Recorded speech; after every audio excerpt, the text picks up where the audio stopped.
Good morning, Ananda. Dear students, so last class we already discussed about the some gravitation. Under that one, what is the meaning of the universal law of gravitation? How should be the variation of the acceleration due to gravity and also gravitational force? So now we can be study about the some facts like that. What is the meaning of pressure and also density? And what is the Archimedes principle? All these we can be discuss about in this session. So before we can be go to that one, so first we can be know about what is the meaning of area or what is the meaning of the pressure.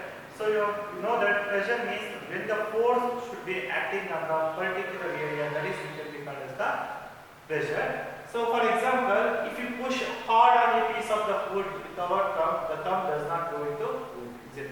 So suppose if you use the thumb finger to push up the wood, piece of wood, so it does not go into the wood, is it? It is not easily, we can be pushed up to the that one.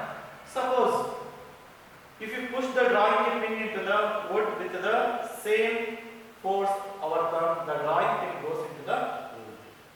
So compare this.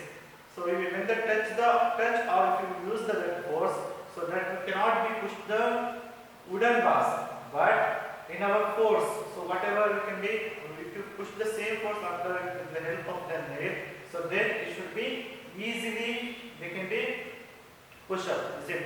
So that is we can be called as the drawing pin should be goes into the wood.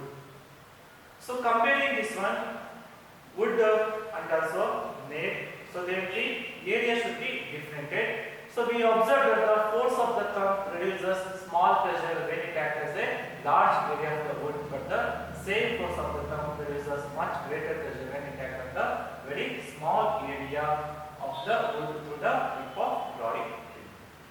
So comparing, we can observe this one, when the force of the thumb, so it should be produces small pressure when the it acts as the large area of the wood. So it should be a very small force, is it? So but that same force we can be produced in the greater pressure when act in the very small area of the wood through the tip of the drawing pin. So from this we can be conclude that the effect of the force depends on the area on which it acts. So pressure is always act on the which force should be depend upon the one. The force acting in the perpendicularly on the area of the object is called pressure. So what is the meaning of the pressure? The force which is acting on the particular area or particular on the unit area, that is it can be called as the pressure. So other than this pressure is also called as the thrust. So thrust means what? We can also define the pressure in terms of the thrust. The total force acting on the surface area of the body is called thrust. So thrust means the total force acting on the surface of the body is called thrust. So thrust is the per unit area is called pressure. So in other words, also pressure we can derive of the thrust per unit area. The SI unit of the thrust is called as the Newton. The effect of the force of this same magnitude on the different area should be differentiated. It should be depend upon the different force. The effect of the force should be different in the same magnitude. Magnitude means we should be measurable to the one. So therefore the effect of the thrust depends on the area on which it acts. So whatever that area should be act on that one, that should be act of that one. So related to that one, we have the questions here. The total force per unit area is called pressure, thrust, balanced force, Pascal. The correct answer is thrust.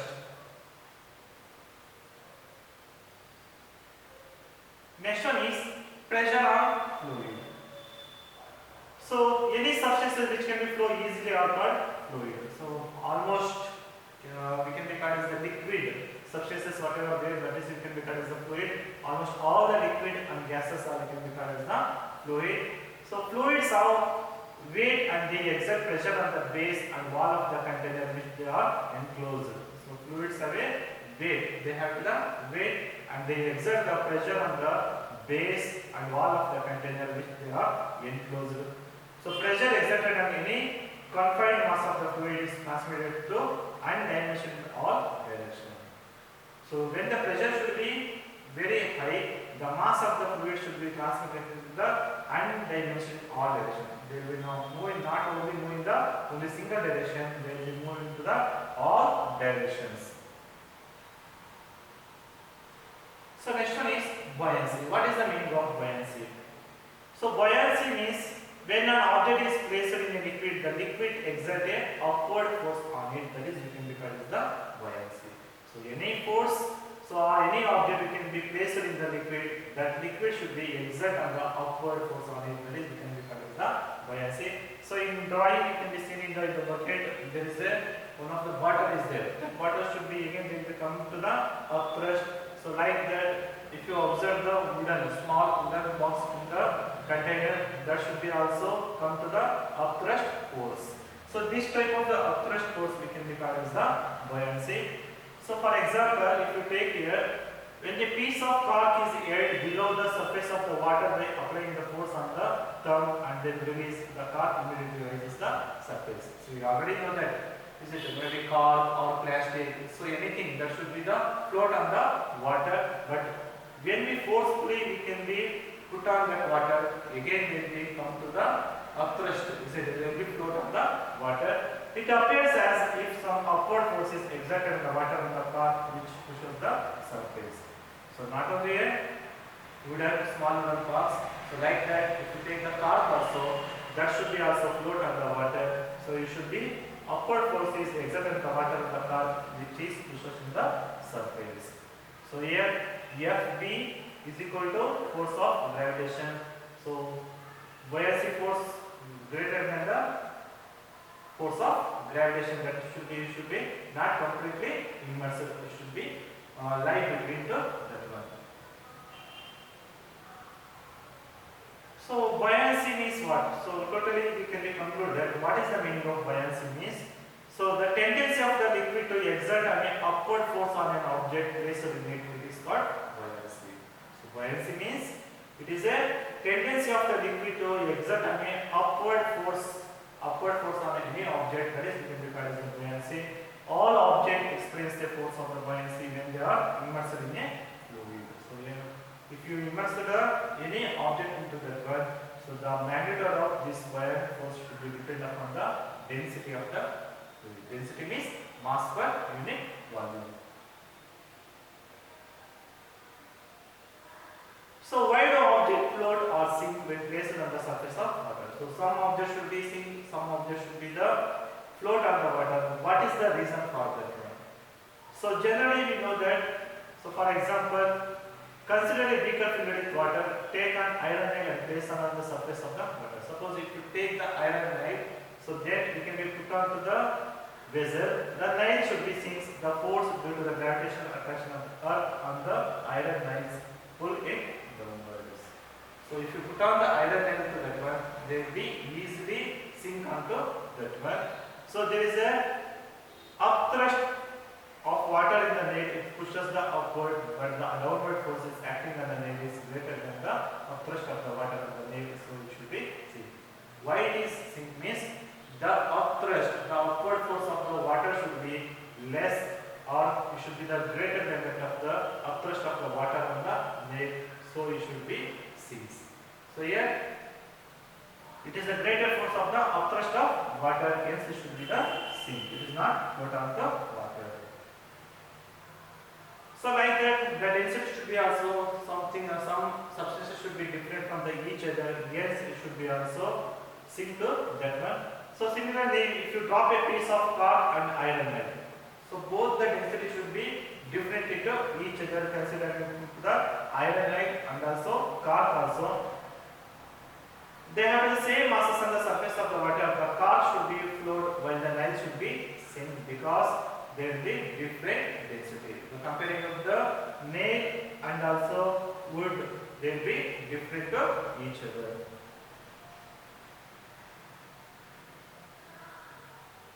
So density means it is a mass per unit volume. So So anything you can be taken down, that is the mass per unit volume, that is you can be called as the density. So this means that upthrust of water on the arc is greater than the weight of the arc, so it should be float.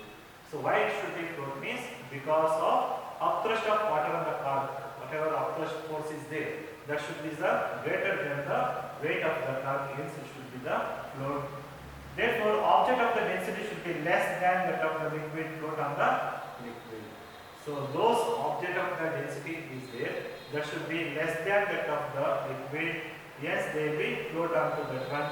The object of the density greater than that of the liquid, then it should be the sink. Why it should be sink means those objects, the density should be more than that of the liquid, then it should be the sink.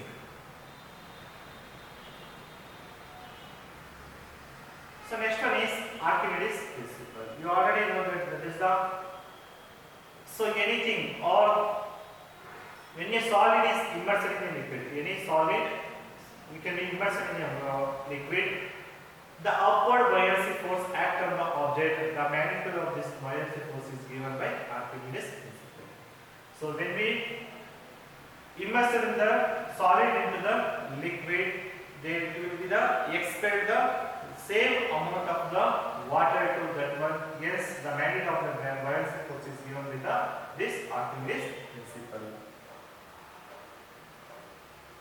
So according to Archimedes principle, when a body is immersed fully or partially in a fluid, so if you any body is immersed fully or partially in a fluid, it experiences an upward force that is equal to the weight of the fluid displaced by it. So whatever it experiences the upward force that equal to the weight of the fluid displaced by it. So whatever you can be put onto that vessel, so the weight of the vessel should be the expelled to same amount of the water should be expelled to from that. So we can be seen in this buoyancy force, we can be seen in the various speed. So like Archimedes principle, we can be seen in the designing of the ship and also submarines. So look at the picture, this one. So this is also based on this Archimedes principle. So like that, it is also used in the lactometer. So lactometer can be used for the find out the density of the milk or purity of the sample of the milk. The hydrometer also used for the density of the liquid or based on this principle. It can be used in the lactometer and hydrometer based on this Archimedes principle. So related to that one, we have to the question here. The upward force acting on an object submerged in a liquid is thrust, buoyant force, pressure, force of friction. The correct answer is buoyancy force.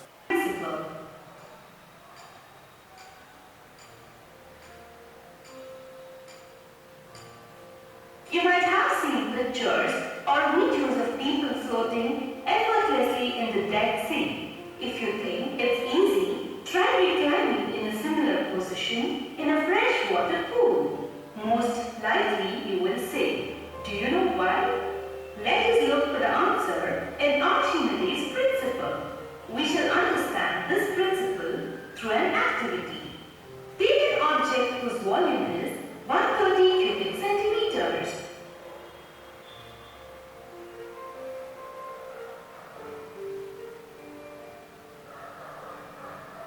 Weight this object using spring balance.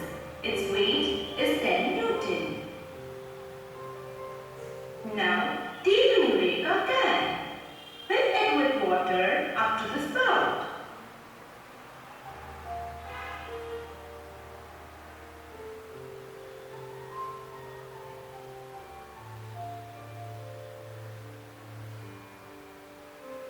Under the spout, place a measuring cylinder on a weighing scale.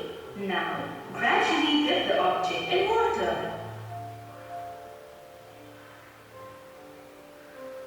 Observe that water starts overflowing through the spout and weight in the spring balance registers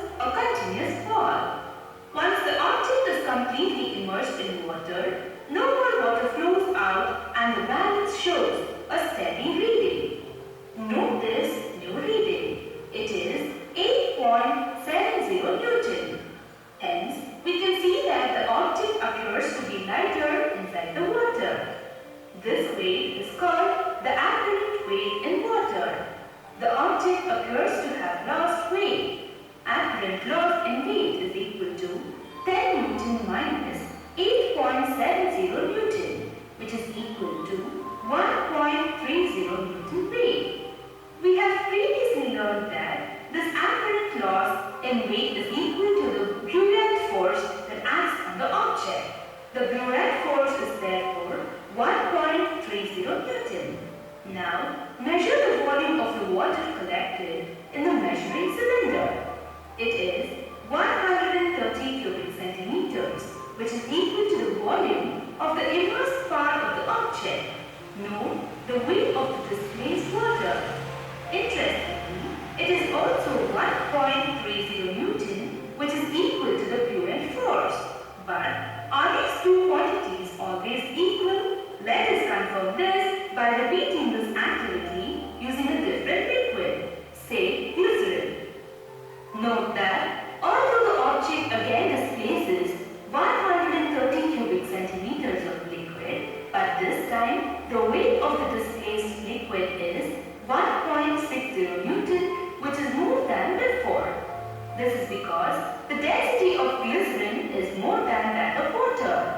Now, from the spring balance, note the apparent weight in glycerin and calculate the apparent loss in weight. It is 1.60 Newton. Thus, the buoyant force acting on the object this time is 1.60 Newton. Isn't it interesting that in this case too, the buoyant force is equal to the weight of the fluid displaced? This relation was discovered by Archimedes and is called Archimedes' principle.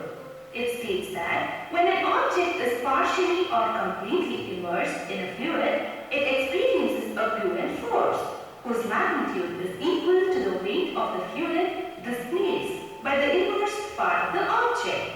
Now, the weight of the displaced fluid is equal to mass of the fluid displaced into g, where g is equal to acceleration due to gravity. If the density of the fluid is equal to P rho, then buoyant force is equal to volume of fluid displaced into P, which is equal to V immersed into P into G. This equation clearly shows that the buoyant force depends only on the volume of the immersed part of the object and the density of the fluid. The same can be confirmed from the previous activity. In water, the object experienced a buoyant force of 1.30 Newton in water, while in glycerin it was 1.60 Newton. This is because the density of water is less than that of glycerin. Thus, we can infer that for the same object, the denser the fluid, the larger is the buoyant force acting on it. Thus, the buoyant force depends on the density